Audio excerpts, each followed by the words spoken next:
இப்போ புரட்டாசி மாதத்துல வர்ற அமாவாசையை மகாலயபக்ஷ அமாவாசைன்னு சொல்றோம். ரொம்ப விசேஷமானது. இந்த அமாவாசை முன்னோர்களுக்கு திதி கொடுக்க உகந்த அமாவாசை மகாலயபக்ஷ அமாவாசை தான். ரொம்ப விசேஷம்.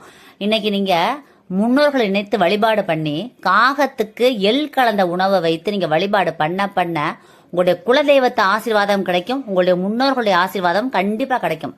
அதனால இந்த மகாலயபக்ஷ அமாவாசை அன்னைக்கு எப்படி நம்ம முன்னோர்களை வேண்டணும்? நீங்க என் தாய் வழி வந்த முன்னோர்களுக்கும் போற்றி, என் தகப்பன் வழி வந்த முன்னோர்களுக்கும் போற்றி உங்களை மனதார நான் பிரார்த்தனை பண்றேன். எங்க குடும்பத்துல எல்லாத்துக்குமே நல்லது பண்ணுங்க. நீங்க எல்லாருமே நாங்க நல்லா இருக்கணும், எங்க குடும்பத்துல சுப நிகழ்ச்சிகள் நடக்கணும்னு சொல்லி மனதார பிரார்த்தனை பண்ணுங்க. உங்க முன்னோர்களுடைய ஆசீர்வாதத்தால உங்க குடும்பம் நீண்ட ஆரோக்கியத்தோடையும் நல்ல ஒரு வாழ்க்கையோடையும் நல்ல செல்வாக்கோடையும் மதிப்புமிக்க வாழ்க்கையாவும் நீங்க வாழ ஆரம்பிச்சிருவீங்க. முன்னோர்கள் ஆசீர்வாதம் தொடர்ந்து இருந்துகிட்டே இருக்கும். அதனால முன்னோர்களை மகாலயபக்ஷ அமாவாசை அன்னைக்கு மனதார வழிபாடு பண்ணுங்க.